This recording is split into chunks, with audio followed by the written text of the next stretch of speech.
You can almost think that a person is going crazy because you're interacting with the invisible world. Because essentially God is invisible, Spirit is invisible. You can only feel it in your own being. You can only intuit it in your own being. So now let's get into the second stage, or the second level of spiritual maturity. The journey, of the soul, towards the next level. Before it was earth, water, fire, and water, where it begins to stretch, sense, and reach. The second spiritual maturity, the awakening of desire and the dance of life form. From the silence and stillness of the first spiritual maturity, where beingness rested in sacred patience, a quiet yearning begins to stir. This is the whispers of will, the earliest call towards motion, relationship and growth. It marks the beginning of the second spiritual stage of maturity. This is the stage is the realm of life that grows, where form begins to move in its own accord, where the seed seeks the sun and the creatures explore its surroundings. Essentially, if we look at this tree, it's matured past stillness, it's matured past patience, it's matured past faithfulness, and it's exploring its way towards the sun. And I always say that it's quite easy to find myself in my surroundings, in trees and birds. I'm in the ground, quite literally anywhere I can find God. When I'm feeling low, when I'm feeling down, I just come out here and there He is. There they are, there she is. It is not yet self-aware, funny enough, but it responds to growing sensitivity of light, touch, sound, and care. In the same way that I speak love, to this tree, to the plants around me, to the grass. There's a knowing inside of me that this tree can hear me. There's a knowing inside of me that this tree knows that I'm here. There's a knowing inside of me that knows that, there's a sense of connection between me and this tree. And these kinds of things are sacred in nature. Our love, our light, our God trying to communicate with us. In the wind, you can, express, love.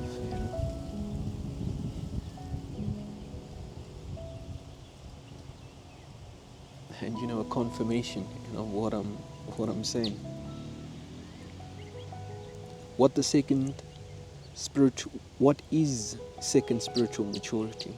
Second spiritual maturity is the awakening of world through form. It is the stage of plants, fungi, simple animals, oceans teeming with life, consciousness yearning, or the soul yearning, through sensation, habit, and response, growth towards light, movement towards warmth, retreat from harm. Here the soul is still innocent, but now is capable of expressing desire, not as thought but as instinct. It's very instinctual for the tree to grow,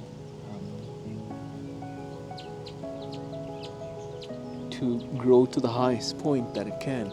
It's very instinctual. It's very instinctual to naturally seek warmth, not only when it's cold.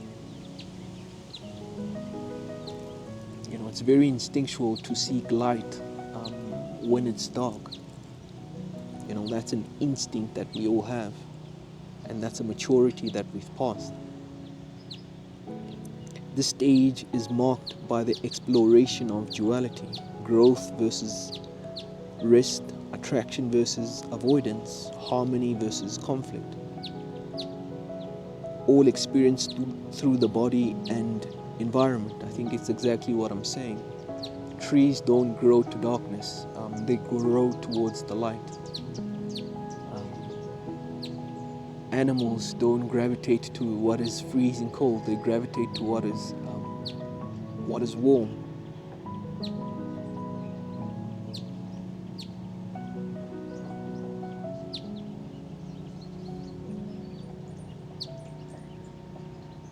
And this is that, the beginning of what we can say of two-ness, because a rock or water or the air or fire or the earth doesn't necessarily have that sense of two-ness. It's oneness without thought and oneness without desire. Now we introduce duality, where there's desire or a need or a wanting or a pull to naturally choose that which is light, naturally choose that which is warming, loving, the things that grow you essentially. It's a pull, and it's a pull from God. Core spiritual lessons of the second maturity. Growth towards light. Plants stretch towards the sun, roots seek water and nourishment. This is the soul's beginning to long, not just to be, but to become. Rational awareness, rational awareness at the second level of spiritual awareness. Simple creatures recognize what helps and what harms simple creatures. They begin to bond with environment, rhythm, and other life. The idea of connection is seeded. This is the most important thing that I would like to stress, is the right relationship. I think especially in African spirituality, and maybe even in shamanism actually, is we should seek right relationship, not only with ourselves, but with everything that is around us. Because we are, as a civilization, we are inherently we aren't in the right relationship. We can say that, we're even beneath simple creatures, that we are going back in evolution, and that we haven't spiritually matured, that as a civilization we're quite young in our in our spirits, habit and memory. Life learns through repetition and cycles. Seasons sleep and migrate. Patterns form the basis of wisdom before thought. Here we find wisdom of instinct, because it's instinctual to be in right relation. Imagine, a lion just decides one day that I'm just going to kill all of the antelopes. It's not rational for it to think in that way, because there's an understanding that there's a tomorrow, there's a future. I have cubs, I have a pride. There's that instinctual wisdom that is innate in all of us, especially if you're growing from a spiritual point of view, is that your instincts become quite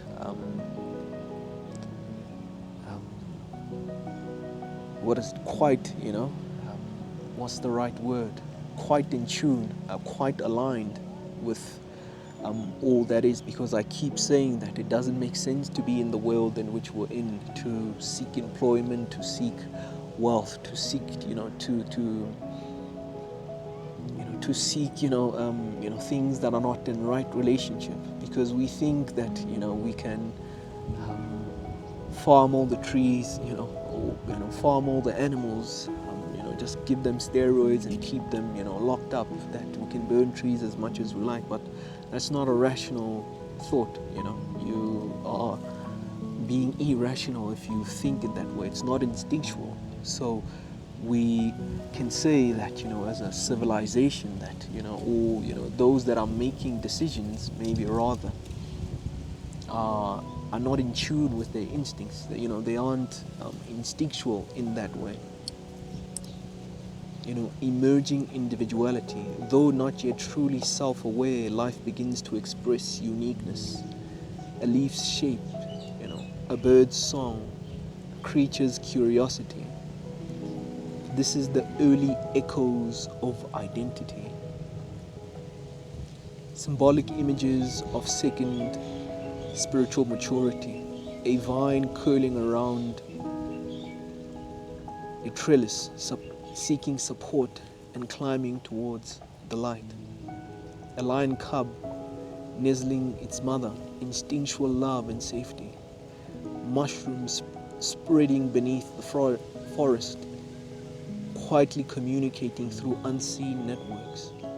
A turtle returning to the beach where it was born, a pattern of ancestral memory.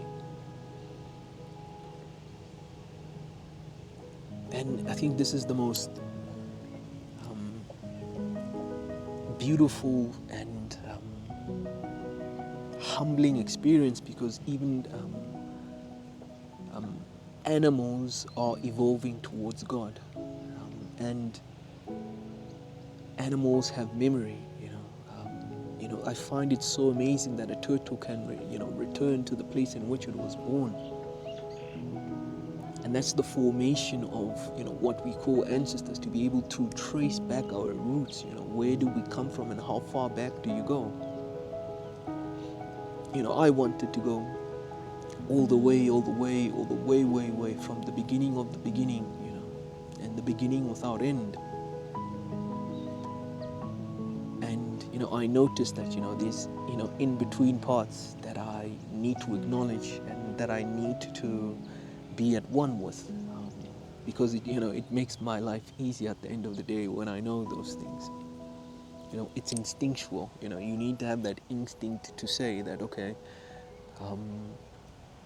these are my roots, these are my ancestors. They were like this, they had this kind of illness, they had this kind of temperament. I know my grandfather, from my father's side, he was a bit of a charmer, a ladies' man. And I have that in me, where I'm realizing my struggles with, or not even struggles, or my desire, and it comes from that lineage and from that side of my family. So I know and I understand that that's something that I need to heal, because it's not necessarily instinctual to have 3, 4, 5 wives. Instincts dictate that one wife, because it concentrates your potential into one being, one being in which you can share all of yourself rather than some of yourself with many people. Because you can imagine there's only 24 hours in a day. What more can you give somebody in that state? The second spiritual maturity in you. Even as humans, we carry second maturity deep within us. When your body responds to rhythm, to nature, or affection, this is second maturity. When you feel drawn to the sunlight, long walks in the forest, or emotional bonding without needing words, you're touching that sacred stage again. In your pet's loyalty, in your baby's reaching hands, in your own body's instinctive wisdom, second maturity lives. to grow, to feel, to seek light. This is the essence of second spiritual maturity. Essentially, And we're doing this concurrently with animals. We're doing this concurrently with trees. We're doing this concurrently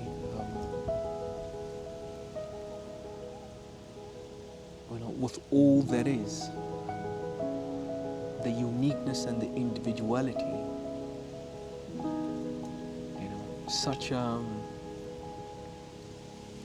Such a beautiful, beautiful thing. And I think that's my expression of my second stage of the matureness of my soul.